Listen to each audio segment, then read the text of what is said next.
phansi kodwa uLonda nomama. Abantu abaprivate bazinikela badlula ijaki.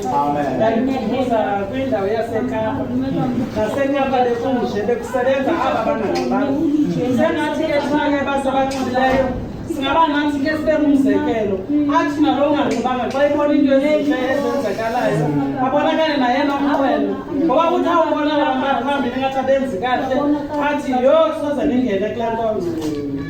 Siyabulela sibulela nothuli abazali ababili abahleli phezu kwentaba yaseJordan utata uMjekula nomama abathi nathi masikhe size kule ndawo nathi sibonakale sikhole ukukhula.